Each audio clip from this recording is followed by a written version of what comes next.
तो कहानी की शुरुआत होती है कोरिया के एक नॉवल के बारे में बताते हुए, जिसका नेम था 3 Ways to Survive Apocalypse। ये कोई आम कहानी नहीं थी, ये एक बहुत ही लंबी स्टोरी थी जो पिछले 10 सालों से चल रही थी और इसमें 3000 से ज्यादा चैप्टर थे। शुरू में तो बहुत लोगों ने इसे पढ़ा, लेकिन फिर क्योंकि ये स्टोरी इतनी लंबी और मुश्किल थी, इसलिए आहिस्ता आहिस्ता करके सबने इसे छोड़ना शुरू कर दिया। आखिर सिर्फ एक ही रीडर बचा था जो इसके आखिरी चैप्टर को भी पढ़ रहा था, जिसका नाम था किम डोकजा। डोकजा एक सिंपल सा लड़का था, अकेले लाइफ गुजारता था। मिडिल स्कूल से अब तक जब भी उसकी लाइफ में प्रॉब्लम्स आई थी, चाहे वो स्कूल की बुलिंग थी या कॉलेज की कोई प्रॉब्लम या फिर जॉब का स्ट्रेस, इस नॉवल ने उसका हौसला बढ़ाया था। इस नॉवल की कहानी एक हीरो के बारे में थी जिसका नाम था यो जॉन ह्योक। जॉन ह्योक के पास एक पावर थी रिग्रेशन की, मतलब वो मरने के बाद वापस टाइम में पीछे जा सकता था ताकि वो दुनिया को तबाही से बचा सके। डोकजा को ये स्टोरी इसलिए पसंद थी क्योंकि जॉन ह्योक का स्ट्रगल उसे हिम्मत देता था अपनी बोरिंग लाइफ में सरवाइव करने की। जिस दिन ये नॉवल खत्म होने वाला था, डोकजा सबवे में था, अपने ऑफिस से घर जा रहा था। उसने जब ये आखिरी चैप्टर पढ़ा तो उसे थोड़ा दुख हुआ क्योंकि इसकी एंडिंग बहुत ही हार्श थी। सिर्फ हीरो ही जिंदा बचा था, बाकी सब मर गए थे। डोकजा को इसकी एंडिंग पर इतना ज्यादा गुस्सा था कि उसने ऑथर को कमेंट ही लिख डाला कि ये इंतहा की बकवास एंडिंग थी। हैरानी की बात ये कि ऑथर ने रिप्लाई भी किया और उसे थैंक यू बोला। साथ में उसे ये भी कहा कि तुम ही एक वजह थे जिसकी वजह से मैं ये नॉवल कंप्लीट कर पाया। तुम्हारा इस नॉवल को पढ़ने का शुक्रिया, और अगर तुम्हें इस नॉवल की एंडिंग पसंद नहीं आई तो तुम इस नॉवल की एंडिंग खुद लिख सकते हो। डोकजा को तो उसकी बातें बिल्कुल नहीं समझ आई, लेकिन फिर जैसे ही इस ट्रेन में 7 बजे ट्रेन को एक झटका लगा और अचानक ही यहाँ की दुनिया बदल गई। यहाँ की लाइट्स फ्लिकर हुई और स्मार्टफोन्स के सिग्नल्स चले गए। ट्रेन में एक मैसेज गूंजने लगा कि प्लैनेटरी सिस्टम की फ्री सर्विस खत्म हो चुकी है और अब पेड सर्विस शुरू हो चुकी है। सभी कंफ्यूज थे, किसी को भी कुछ भी समझ नहीं आ रहा था।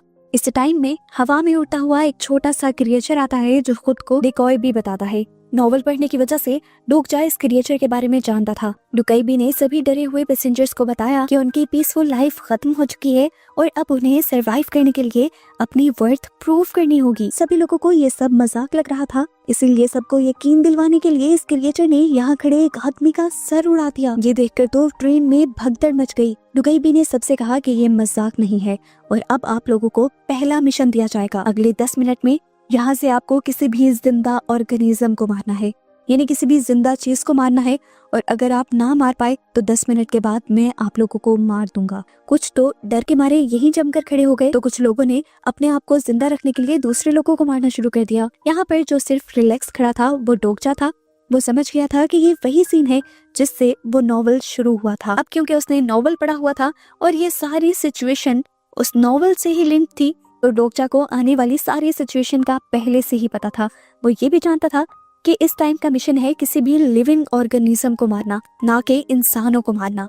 डोकजा यहाँ पर एक बच्चे को देखता है जिसके पास एक बॉक्स में बहुत सारी चूंटियां थी। वो फौरन उस बच्चे के पास गया और उस बच्चे से एक कंटेनर लेते हुए उसने एक कीड़ी मार दी और यहीं पास खड़ी अपनी को वर्कर को भी उसने एक चूंटी दी मारने के लिए। डोकजा वो पहला इंसान था जिसने एक चूंटी मारी थी, इसलिए यहाँ पर अनाउंसमेंट होती है कि डोकजा को 300 कॉइन्स मिले हैं। पता चलता है कि इस दुनिया में कॉइन्स ही सब चीजें हैं जिनसे ये लोग कोई भी आइटम खरीद सकते हैं अपनी ताकत बढ़ाने के लिए और अपने बचाव के लिए। इसी टाइम पर डोकजा नोटिस करता है कि सबने इंसानों को मारना छोड़ दिया था, पर अभी भी एक लड़का ऐसा था जो एक बूढ़ी औरत पर हमला किए हुए था और उसे मारने की कोशिश कर रहा था। डोकजा समझ गया कि ये नामून है, नॉवल का एक ऐसा कैरेक्टर जिसे मारपीट बहुत पसंद है। डोकजा उस बूढ़ी औरत को बचाना चाहता था, लेकिन उसके पास इतनी ताकत नहीं थी कि वो नामून से लड़ पाए। तभी उसे याद आता है कि इस नॉवल में तो वो कुछ भी खरीद सकता है, यहाँ तक कि ताकत भी। वो इसीलिए अपनी स्टेटस विंडो खोलता है और सबसे पहले अपने कॉइन्स का इस्तेमाल करते हुए अपनी ताकत बढ़ा लेता है। एकदम से उसे अपनी बॉडी हल्की हल्की और बहुत ही ताकतवर महसूस होने लगती है।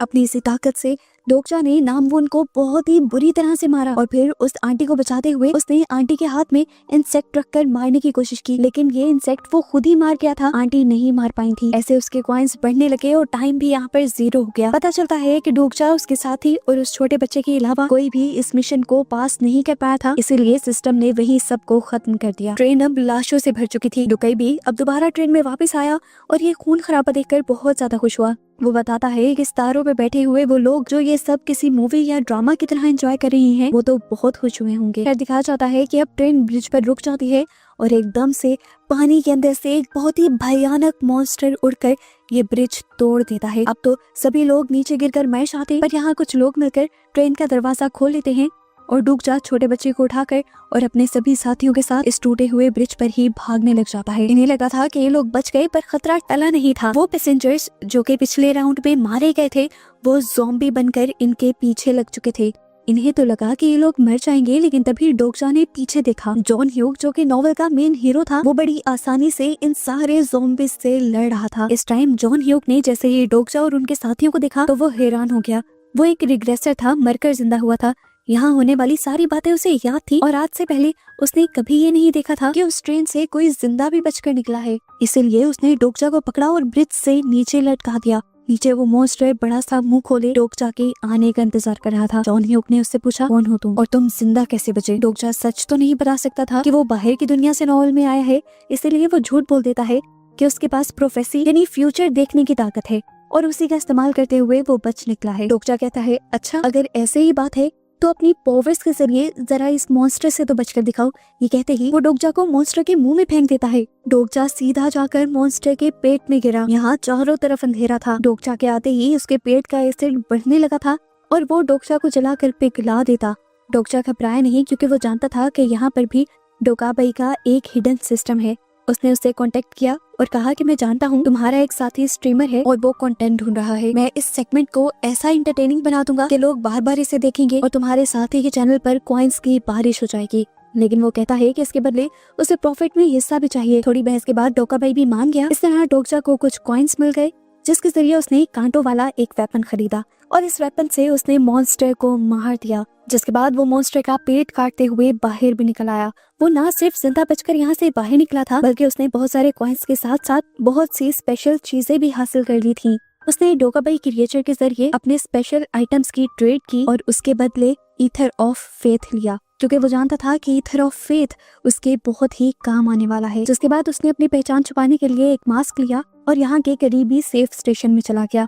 रास्ते में डोकजा ने देखा कि कुछ गुंडे एक लड़की पर हमला कर रहे थे।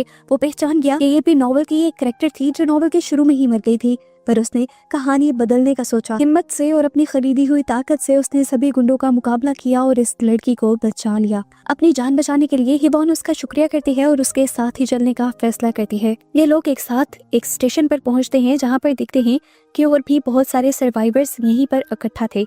लेकिन इस स्टेशन को एक करप्ट आदमी चला रहा था। बज़ाहिर तो वो सबको यही दिखाता था कि वो सबकी मदद कर रहा है, लेकिन असल में वो लोगों का फायदा उठा रहा था। वो कमजोर लोगों को मॉन्स्टर्स के शिकार के तौर पर बेच देता था और यहाँ पर सरवाइव करने के लिए कॉइन्स कमा लेता था। डोकजा पहले ही समझ गया कि ये आदमी धोखेबाज है जब इन्होंने डोकजा से दोस्ती करने की कोशिश की और कहा कि वो अपने कॉइन इस ग्रुप के साथ शेयर करे। डोकजा ने जब साफ इनकार किया तो यहाँ के लोगों को लगा कि डोकजा सेल्फिश है। डोकजा किसी की भी बातों की परवाह नहीं करता, क्योंकि वो जानता है कि सबको बचाने के लिए इस सिस्टम को तोड़ना जरूरी है। इस टाइम अगर डोकजा सभी लोगों को अपने कॉइन्स दे देता तो इनमें से किसी को भी अगले राउंड में खेलना ना पड़ता। पर डोकजा इन सबसे कहता है कि मैं आप लोग को कॉइन्स तो नहीं दूंगा, लेकिन आप लोगों के बदले उस टनल को क्लियर कर दूंगा जिससे आप अगले लेवल्स पर जा सकते हो। डोकजा ने इस काम के लिए यहाँ पर एक छोटी सी टीम बनाई। इस टीम में उसके साथ ही बनी एक सोल्जर, वो लड़की अभी अभी जिसकी उसने जान बचाई थी, उसकी कोवर्कर और साथ ही साथ वो छोटा बच्चा जिसके पास पहले इंसेक्ट्स थे। इस बच्चे के पास इंसेक्ट्स से बात करने की पावर थी, इसीलिए डोकजा जानता था कि ये बच्चा बहुत ही इनके काम आने वाला है। ये लोग अंधेरी टनल में उतर जाते हैं जहाँ इनका सामना होता है ग्राउंड रैट नाम के एक मॉन्स्टर से, जो कि असल में है एक डीमन। ये लड़ाई बहुत ही ज्यादा खतरनाक थी। मॉन्स्टर ने इनके ऊपर एक ऐसे पॉइजन से हमला किया जिससे ये लोग हेलुसिनेशंस में चले गए और अपनी उन बुरी यादों में कैद हो गए, जो यादें जो जिंदगी के लम्हे उन्हें हमेशा से तंग किया करते थे। सोल्जर को वो वियन आया जब वो आर्मी में अपने साथियों को मुश्किल में नहीं बचा पाया था। इवॉन ने उन गुंडों को देखा जिन्होंने उसके ऊपर हमला किया था। इस तरह जिसकी जो बुरी याद थी सब उसी को देखकर डर कर जम गए थे। लेकिन डोकजा के पास एक स्किल थी जिसका नाम था फोर्थ वॉल। ये स्किल उसके दिमाग को इमोशंस से बचा कर रखती थी। इस तरह उसने अपने आप को भी हेलुसिनेशंस और इन्वियंस से बचा लिया, जिसके बाद उसने चिल्ला कर सभी लोगों के भी इल्यूजन्स तोड़ दिए। होश में आते ही टीम ने वापस हमला किया। डोकजा ने शॉप से वाइट स्टार प्योर एनर्जी खरीदी, जिससे उसका वेपन चमकने लगा। फिर उसने और हीबॉन ने मिलकर उस मॉन्स्टर के ऊपर इसी वेपन से हमला किया और उसे खत्म कर दिया। इस मॉन्स्टर को खत्म करते ही इन्हें यहाँ पर ट्रेजर चेस्ट मिला, जिनमें इनके लिए बहुत सारे नए वेपन्स थे। सभी ने अपने अपने वेपन्स बांट लिए और डोकचा को यहाँ पर मिली थी एक टूटी हुई तलवार। सबको लगा कि उसका कोई मायने नहीं है, लेकिन डोकचा जानता था कि यही सबसे अच्छी चीज है। उसने पहले जो ईथर ऑफ फेथ खरीदा था वो इसी के लिए तो था। वो जैसे ही ईथर ऑफ फेथ को इस तलवार के ऊपर लगाता है तो ये तलवार रोशनी में बदल जाती है और ब्लेड ऑफ लाइट बन जाती है। एक ऐसा वेपन, एक ऐसी तलवार बन जाती है जो ना टूट सकती थी और ना इससे उसका कोई दुश्मन बच सकता था। अपना ये मिशन खत्म करने के बाद ये लोग वापस स्टेशन के अंदर आते हैं और आते ही सभी सर्वाइवर्स को उस करप्ट लीडर की सच्चाई बताते हैं। हीवॉन, जिसके साथ उस करप्ट ग्रुप ने ज्यादती की थी, वो गुस्से और इंसाफ की आग में जल रही थी, इसलिए उसने करप्ट लीडर को मार दिया और सभी सर्वाइवर्स को आजाद करवा लिया। लेकिन रुकने का वक्त नहीं था, उन्हें अगले स्टेशन चुंगमोरो जाना था ताकि वो मेन सिनेरियो के साथ चल सकें। जब वो चुंगमोरो पहुंचे तो वहाँ की हालत बहुत ही ज्यादा खराब थी। यहाँ का सिनेरियो ग्रीन जोन का था। रात को यहाँ पर जिंदा रहने के लिए आपको जमीन पर बनी ग्रीन कलर के स्क्वायर के अंदर ही रहना था, लेकिन लोग यहाँ पर बहुत ज्यादा थे और ग्रीन जोन बहुत ही कम। यहाँ पर भी एक अजीब आदमी था, लैंडलॉर्ड की तरह उसने काफी सारे ग्रीन जोन्स के ऊपर कब्जा किया हुआ था और कॉइन्स के बदले वो सबको ये ग्रीन जोन्स दे रहा था। अब जो पे नहीं कर सकता था वो रात को मॉन्स्टर का शिकार बन जाता। यहीं पर डोकचा को एक हाई स्कूल गर्ल मिलती है जो उसे बताती है कि मैं हीरो की स्टूडेंट हूँ, यानी जोंग ह्योक की। वो उसे ये भी बताती है कि जोंग ह्योक पहले ही यहाँ से निकल चुका है मॉन्स्टर्स को मारने के लिए। इस टाइम पर डोकचा के पास एक प्लान था। वो यहाँ इस आदमी से लड़ना नहीं चाहता था जो लैंडलॉर्ड बना हुआ था, बल्कि वो उसे इस्तेमाल करने का सोचता है। इसलिए उसने इस आदमी को बहुत सारे कॉइन्स ऑफर किए और इसे अपने साथ मिला लिया। डोकचा की चालाकियों को देखते हुए डोका भाई ने गेम और ज्यादा मुश्किल कर दी। वो एलियंस जो ये सब कुछ ऊपर से दिख रहे थे, उन्हें और भी ज्यादा ड्रामा चाहिए था, इसलिए डोका भाई ने यहाँ पर ग्रीन जोन्स कम कर दिए। ये एक चाल थी ताकि लोग एक दूसरे को मारें।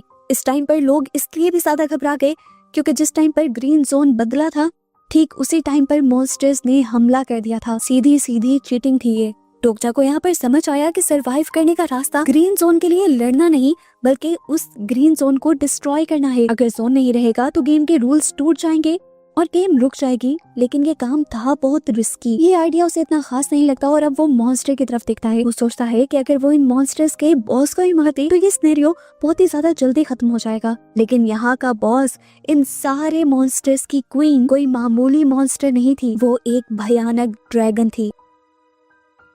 ओरिजिनल नॉवल में ये वो मोड़ था जहाँ हीरो जॉन ह्योक अक्सर मर जाया करता था और फिर उसे टाइम में वापस पीछे जाना पड़ता था और पहले राउंड से शुरू करना पड़ता था। ये सब याद करते हुए डोकचा को समझ आता है कि अगर इस लेवल पर आकर जॉन ह्योक मर गया तो दुनिया रीसेट हो जाएगी और डोकचा और उसके सारे दोस्त मर जाएंगे, गायब हो जाएंगे। इसलिए उसे जॉन ह्योक को बचाना ही होगा ताकि ये लोग इस गेम के सारे लेवल्स को पार करके अपनी दुनिया में वापस जा सकें। डोकचा अपनी टीम को लेकर इसीलिए डंजन में घुस गया, जहाँ जाकर उसने देखा कि जोंग ह्योक उस बहुत ही बड़े ड्रैगन से अकेला लड़ रहा था और हार रहा था। अब तो वो ड्रैगन जोंग ह्योक पर भारी भी पड़ने लगा था क्योंकि जोंग ह्योक थक भी चुका था और बहुत ज्यादा जख्मी भी था। वो लगभग लाइफ रीस्टार्ट ही करने वाला था, लेकिन तभी डोकचा चिल्लाया और उसने कहा, तुमने हार नहीं मानी जोंग ह्योक। ये देखकर गुस्से में ड्रैगन ने आग उगली, लेकिन डोकचा ने एक आइटम खाया जिससे उसने सारी आग को चूस लिया और वो बच गया। उसने अब ड्रैगन पर हमला किया और फिर बाकी साथियों को भी अपना साथ देने को कहा। डोकचा पर भरोसा करते हुए उन्होंने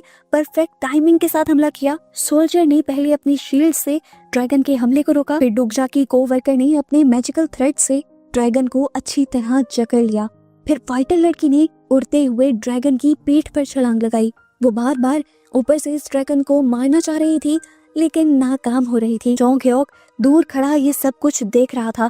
उसने काफी पहले ही हिम्मत हार दी थी, पर अब ये सब देखते हुए उसके अंदर दोबारा हिम्मत आती है और वो खड़ा हो जाता है और अपनी तलवार उठाए आगे बढ़ता है। डोकचा, जिसने पहले ही नॉवल पढ़ा हुआ था, वो जानता था कि ड्रैगन की सीने के अंदर एक कोर छुपा हुआ है और ड्रैगन को मारने के लिए इन्हें उसी कोर को तोड़ना होगा। लेकिन डोकचा ये भी जानता था कि जैसे ही वो उस कोर को तोड़ेगा, यहाँ पर एक बहुत ही बुरा ब्लास्ट होगा और इस ब्लास्ट में उस इंसान की मौत पक्की होगी जिसने वो कोर तोड़ा होगा। नॉवल में हमेशा हीरो जॉन ह्योक किसी साथी की कुर्बानी देता था, लेकिन डोकचा को तो ये एंडिंग पसंद नहीं आई थी कि एक हीरो अपने आप को बचाने के लिए अपने साथियों को मरवा दे।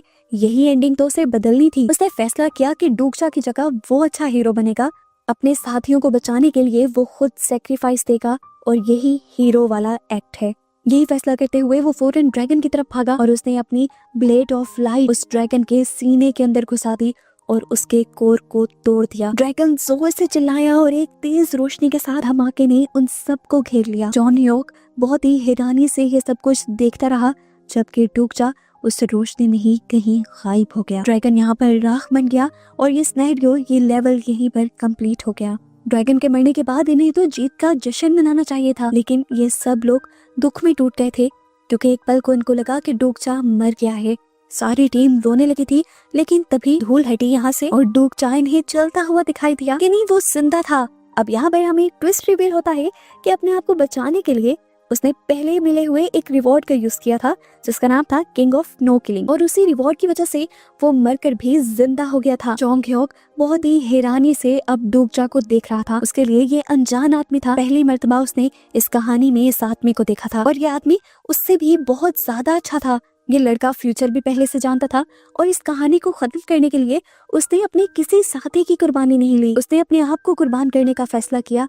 वो जानते थे कि अभी गेम खत्म नहीं हुई, आगे के कुछ लेवल और सिनेरियो शायद इससे भी ज्यादा मुश्किल हों, लेकिन ये जानते थे कि ये एक ग्रुप है और टीम वर्क करके ये लोग जीत कर ही इस नॉवेल से निकलेंगे। ऐसे ही डूकजा और उसके पूरे ग्रुप को दिखाते हुए ये मूवी यहाँ पर खत्म हो जाती है।